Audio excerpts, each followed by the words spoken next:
Apple just announced the next generation set of beasts.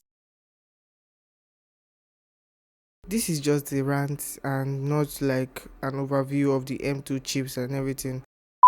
What's up guys, it's Michael. So Apple just announced today the M2 Pro and the M2 Max chips, which will be available on the next set of MacBooks, and the Pro M2 chip, which will be available for the Mac Mini.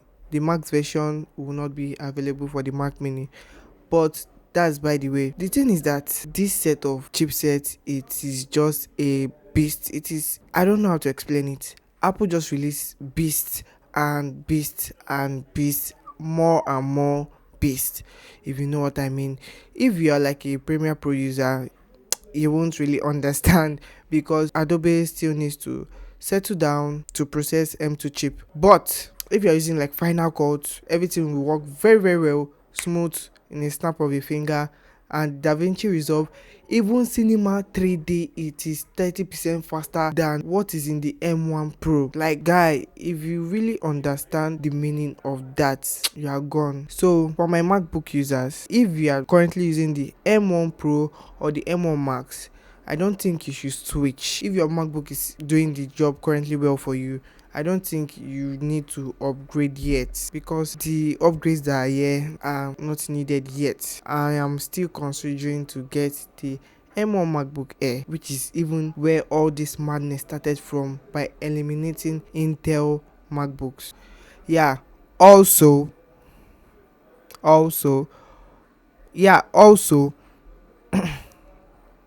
yeah, also, if you have a Windows laptop and you are planning to get the M2 Pro or the M2 Max or the M2 Mac Mini, I think you should get it, so you stop seeing that blue screen. I'm talking to you midday. You stop seeing that blue screen. Yeah, especially when you're doing all those 3D rendering and all those heavy editing, not TikTok kind of content. If you are doing TikTok and short form kind of content, you don't need this beast of a guy.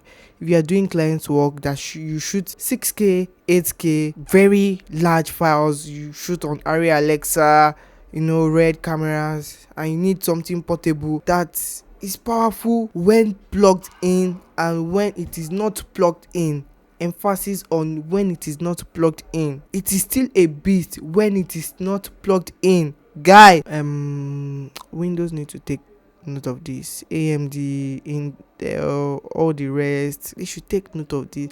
Like Apple is I know I'm recording this audio on my Windows PC, but in the next few days I am switching to the M1 MacBook Air of 2020, which is a powerful beast. This is just a rant, like I said earlier. I just really love the new set of MacBook, even though I can't afford it. And yeah, their prices are really outrageous. As they are beast laptops, they come with a beast price, like Mr. Beast. You get what I mean? Really expensive. And Apple eliminated the M1 Pro and the M1 Max. I don't know why. Those are still powerful laptops.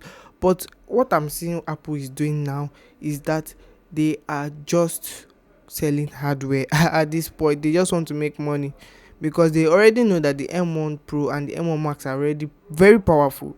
When were they released? Just 2 years back or so, and they are releasing new sets of beasts. Apple, you people are too good. You people are too good. Sorry, nobody should use this video against me in the future.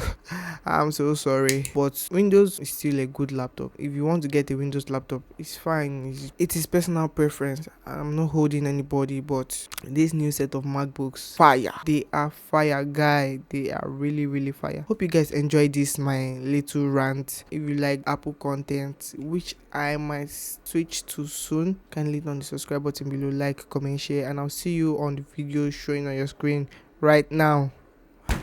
Apple for life.